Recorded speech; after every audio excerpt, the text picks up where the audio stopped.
Thank you, ma'am. Thank you so much. You animal legend.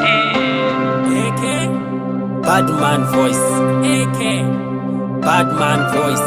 AK Badman voice. Mind chengeta, mind chengeta, mind chengeta pae amai. Muchindi babadzira pae amai. Mind fundisa naka amai. Mind chengeta, mind chengeta, mind chengeta pae amai. Muchindi babadzira pae amai. Mind fundisa naka amai.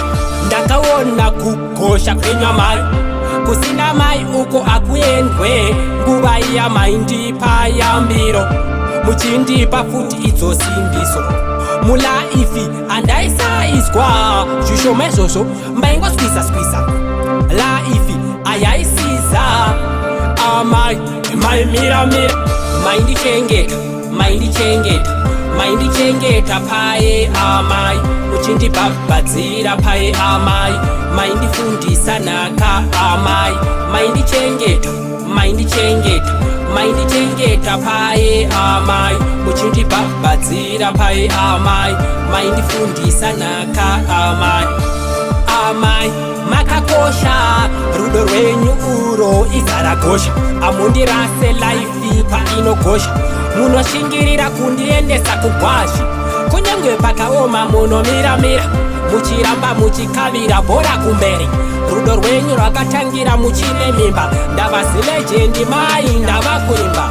Maindichengeta, maindichengeta, maindichengeta pae amai. Muchindibhabhadzira pae amai. Maindifundisa naka amai. Maindichengeta, maindichengeta, maindichengeta pae amai. Muchindibhabhadzira pae amai. Maindifundisa naka amai. Ndakaona kukosha kwenywa mai, kusina mai uko akuendwe.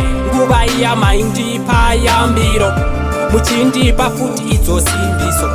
Mulaifi andaisaizwa zvishomezvozvo mbaingoswisa skwisa.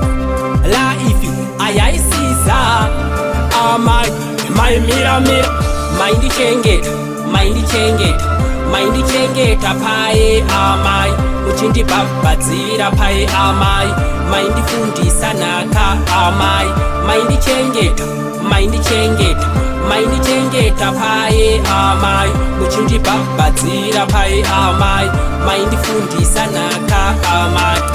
Boys, ndemwe yayaka yekutika momzi wakakosha. Ndatingova respecting, tingovateerera zvavanotaura, nekuti vanotipa life.